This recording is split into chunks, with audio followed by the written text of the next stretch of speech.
नमस्कार बंधुगण आसंता चतुर्थ टी20 मैच रे दक्षिण आफ्रिका को हराई सीरीज को निज नाम करने को चेष्टा करिबो टीम इंडिया बनाम साउथ आफ्रिकार चतुर्थ टी20 केबे केउठारे ओ केतेबेले आरंभ हेबो एवं एही चतुर्थ टी20 मैच रे भारतीय टीम रो खतरनाक प्लेइंग 11 कोन हेबो एवं केउ खेलाड़ी भारतीय टीम रे एंट्री करिवे एवं काहाकू विदा कराजिवो। तेणु बंधुगण एही वीडियो रे आमे आपनकू एही मैच रो कोन डेट रहिबो केतेबेले एही मैच आरंभ हेबो हेड टू हेड केउ टीम पल्ला भारी अछि प्लेइंग 11 कोन चेंज होई पारे मेनू केउठी हेबो लाइव टेलीकास्ट केउठार देखि परिबे सब डिटेल्स आपनकू कहिबो। किंतु बंधुगण जदि आपण मध्य टीम इंडिया को गोटे भलो टीम मानंती तबे वीडियोटी को गोटे हृदय लाइक करी चैनल को सब्सक्राइब करि दियंतु।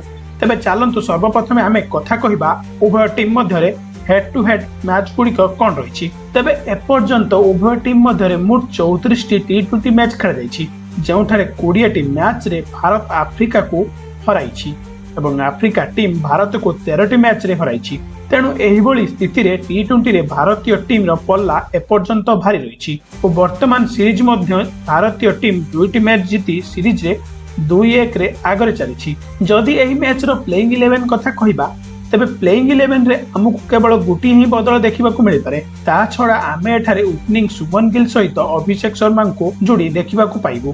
तापरे एठारे हमकु Tilak Varma, Surya Kumar Yadav, Hardik Pandya, Shivam Dube, wicket keeper batter Jitesh Sharma मध्य खेलुथबार नजर आसिबे और सेठारे हर्षित राणा पूर्व मैच रे शानदार बोलिंग करथिले। जसप्रीत बुमराह स्थान रे टीम रे आसीथिले। बुमराह किछि इमरजेंसी काम थिला तेणु से पूर्व मैच खेली पारि नथिले।